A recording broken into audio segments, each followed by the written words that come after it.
Darth Bane, still the Sith GOAT as far as I'm concerned. Although Darth Sidious would actually claim the throne and complete their mission, this is the guy who sets everything in motion, and it's still one of the most intriguing characters among the Sith. I want to talk a little bit about his core, like what makes him actually Bane in the sense that he is. Now, Bane was not born evil. He was forged.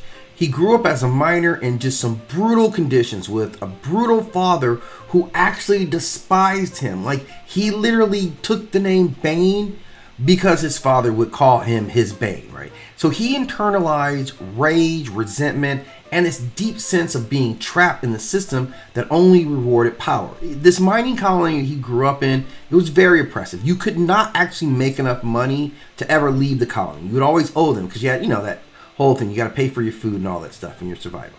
But his early abuse conditioned him to equate survival with domination because this is what he saw. He saw compassion as weakness because compassion never protected him. And this trauma fueled his later philosophy. Only the strongest deserve to thrive. And he would deeply live by this. He has an obsession with control, whereas many Sith are extremely reckless. Bane is obsessed with discipline. His psychology is defined by a fixation on order through destruction. He looked at the Sith at that time. This is 1,000+ years ago. They were chaotic warriors constantly undercutting each other. And he saw weakness in their numbers. To him, the Sith were self-sabotaging by nature. His rule of two, master and apprentice no more, was not just strategy. It was his way of imposing control over this chaos and externalized reflection of the control he sought internally.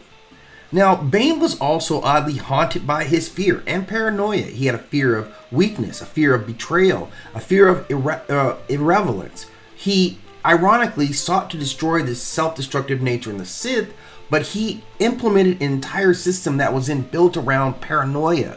He expected his apprentice to one day kill him, and he welcomed that idea because it meant that his apprentice was stronger. Now, for Bane, love, loyalty, and stability, these were not possibilities. They were all traps to him.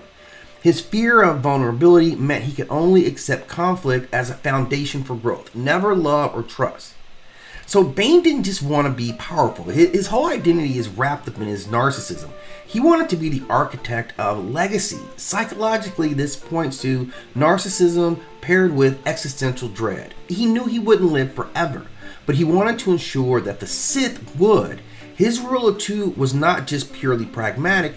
It was his way of ensuring that he mattered, that he stands out, that for centuries later, the galaxy would still feel his shadow, and they did. His identity became inseparable from his vision of the Sith, which is why he became almost fanatical about enforcing it. Now, there's some real kickers that go on with Bane, some real paradox. He hated the Sith's chaos, but he himself thrived on that conflict. He created a philosophy designed to enforce discipline, but it guaranteed an endless cycle of violence between master and apprentice. In trying to save the Sith, he cursed them with his own paranoia. Psychologically, this makes Bane a tragic figure.